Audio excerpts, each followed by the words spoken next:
donc on va construire ce que nous appelons aujourd'hui des systèmes hybrides. Parfois ça fonctionne, parfois ça ne fonctionne pas. Pourquoi, par exemple, la Tunisie, je cite le cas tunisien très très souvent parce que c'est un cas sur le plan administratif qui fonctionne. Pourquoi le cas tunisien aujourd'hui avance très bien sur la réforme? Le Maroc plus ou moins et l'Algérie, on est quand même, quand je dis on est, le système de gouvernance algérien est il tarde en tous les cas de toute manière, il tarde à se réformer. Je dis bien à se réformer. Quels sont les critères, quels sont les facteurs qui expliquent cette lenteur que nous avons? Il faut l'admettre, on n'est pas là pour faire l'éloge des systèmes, on est là juste pour faire un constat. Le constat est là, c'est que le système administratif, le système de gouvernance dans sa totalité, celui des valeurs, de l'organisation, de la gestion et des outils, éprouve quelques difficultés, mais des difficultés qui sont énormes. Je ne vous apprends rien, par exemple, en matière d'investissement. Aujourd'hui, en Algérie, depuis 2005 à nos jours, j'ai quelques statistiques, et il y a quand même plus, minimum en tous les cas, 13 000 à 14 000 dossiers d'investissement qui ont été résolus dans un délai quand même de 1 an et plus. C'est-à-dire que c'est... Mais ce sont des indicateurs seulement. Aujourd'hui, on a dépensé énormément d'argent. Là, je reprends les termes qui ont été formulés par les rédacteurs de ce fameux rapport d'État en 2005. Il y a eu un rapport, la constitution d'un comité. C'est un comité de réforme des structures de l'État algérien, toutes les structures de l'État algérien. Et ce comité a rendu un rapport en 2007.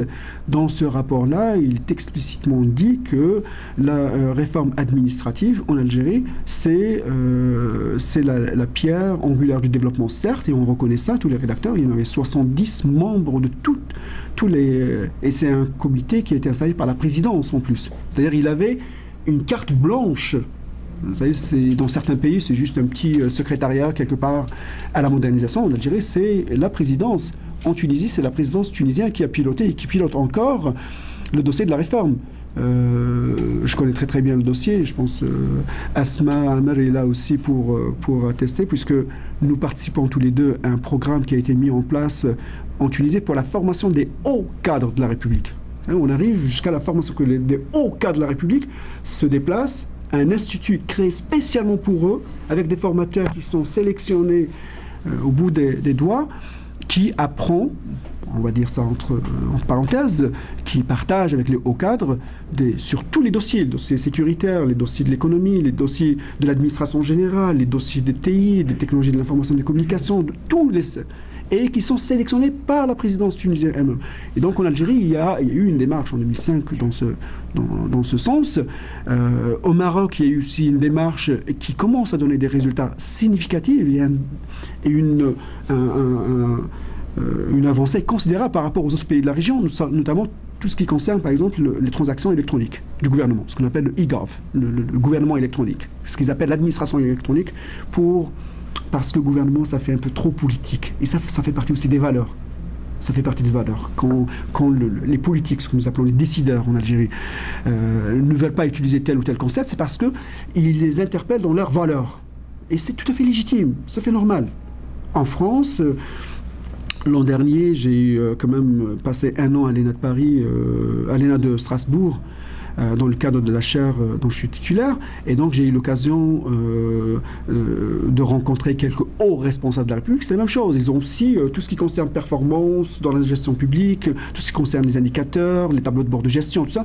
Ils font un blocage. Mais c'est un blocage de valeur. C'est-à-dire, pour eux, ça ne se fait pas que la fonction publique ou que la haute administration soit évaluée. Ce n'est pas encore entré dans les mœurs. C'est pas encore quelque chose qui se fait. Donc on ne peut pas l'imaginer. Et donc c'est tout à fait légitime. Je reviendrai sur ces éléments-là qui empêchent la transformation du système et des institutions algériennes et marocaines et tunisiennes vers une vraie réforme, qui les empêche en tous les cas de se réformer.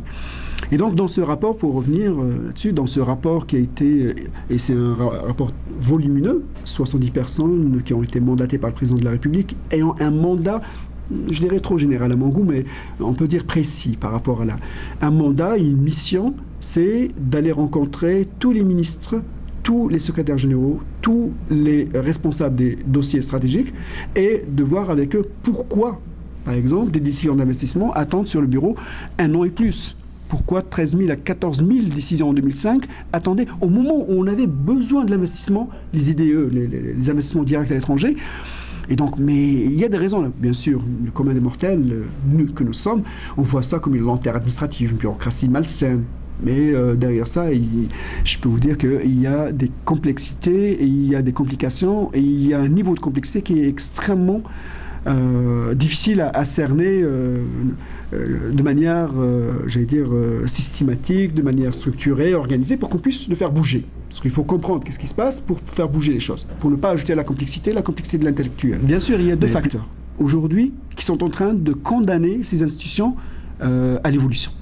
On n'a pas le choix.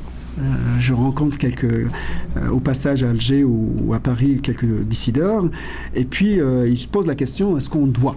Ben, je dis, on n'a pas le choix maintenant, c'est pas juste on doit, on n'a pas le choix. Il y a une question démographique qui va vous rattraper, il y a une question économique qui va vous rattraper. 14 000 décisions qui attendent d'investissement, c'est à peu près 1,5 million d'emplois ratés. C'est à peu près quelques milliards d'économies réalisées. Quelques milliards de dollars, je parle ici, là, US.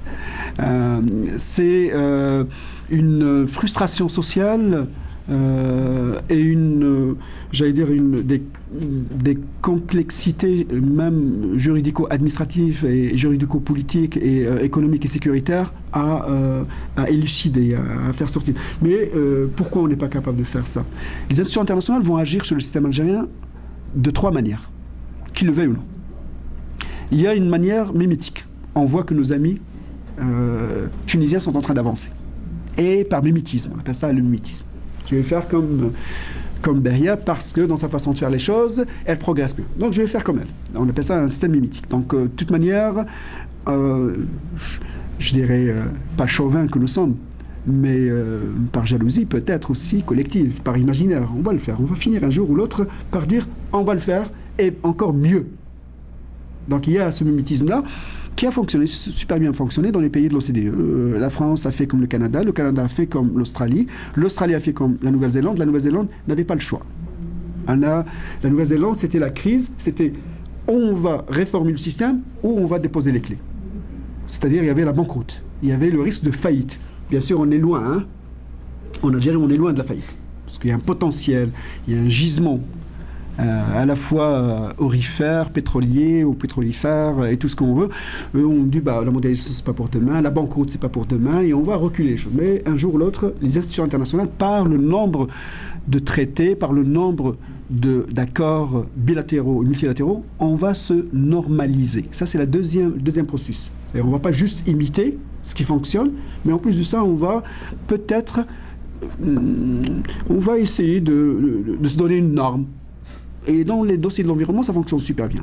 C'est pour ça, par exemple, le ministère de Rahmani fonctionne bien parce qu'on est entré dans une dynamique globale. On est entré dans une dynamique non pas régionale ou locale, nationale. Non, on est dans une dynamique qui est globale. L'Algérie, en quelque sorte, elle a souscrit à certaines normes environnementales et puis on ne va pas se soustraire à ça.